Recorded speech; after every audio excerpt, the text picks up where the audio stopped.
Hey guys, this is Mary Jane, and today we are going to learn as to how many words you should write in your IELTS exam. So let's get it moving.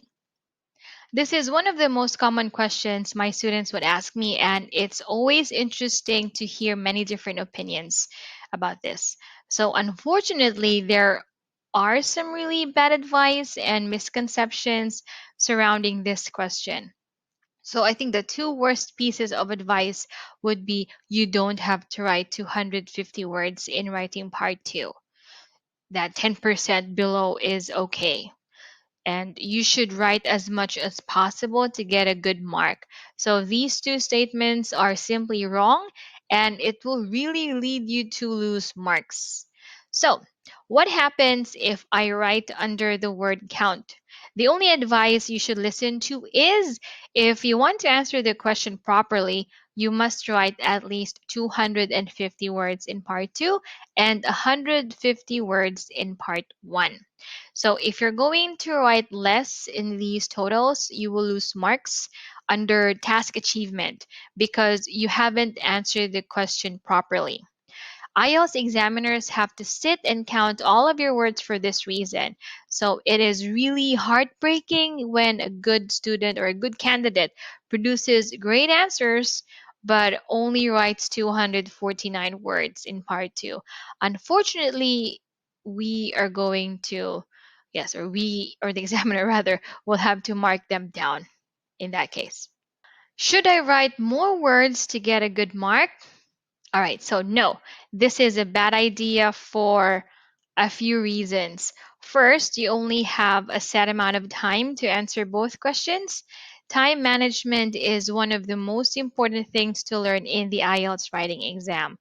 If you're going to spend too much time in one question, you are sacrificing marks on the other part. Secondly, you are more likely to make grammar mistakes if you keep writing over the word limit, and this will bring your overall mark down again.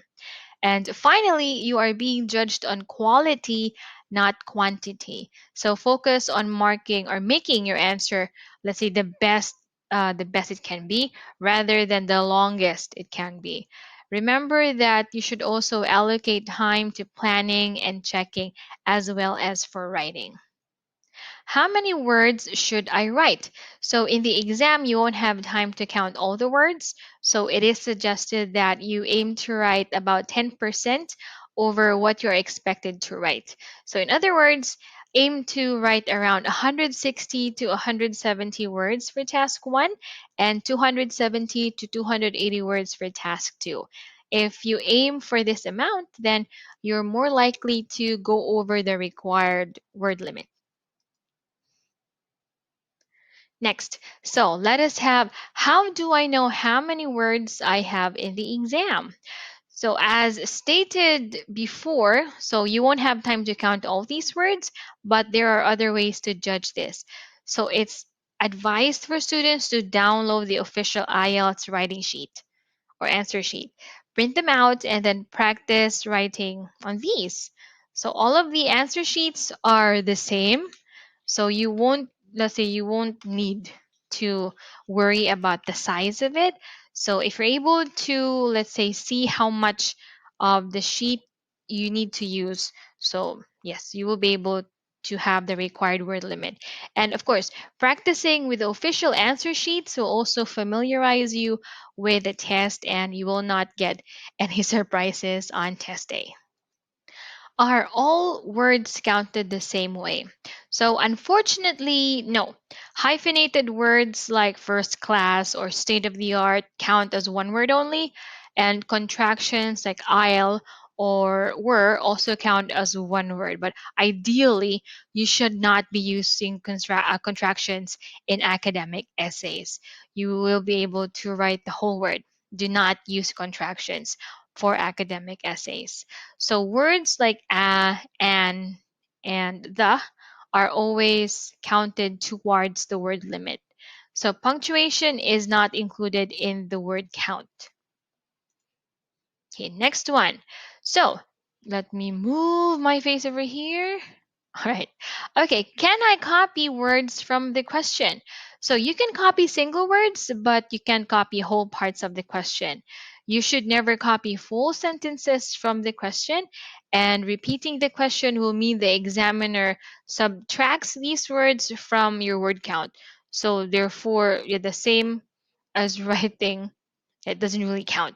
So you are being judged on your ability to paraphrase your the sentences or the words, and then you have to be able to use synonyms as well. So try to master this skill so you will be avoiding copying. So we actually have a video for paraphrasing. All right, so I have here some example questions. All right, so you have there no an example question. So successful sports professionals can earn a great deal more money than people in other important professions. So try to paraphrase that one into it is possible for successful athletes to make a lot more money than people working in other important jobs. So as you can see, I have repeated the word successful, money, and important, but I have replaced most of the other words with synonyms. All right, now, can I repeat sentences? So, again, simply repeating yourself will lead to the examiner not counting these words. So, some students try to repeat themselves if they are running out of time, and it is always better to write something new rather than to repeat the exact same words. So, I hope this video will be really helpful for your writing task. So, see you. Bye bye.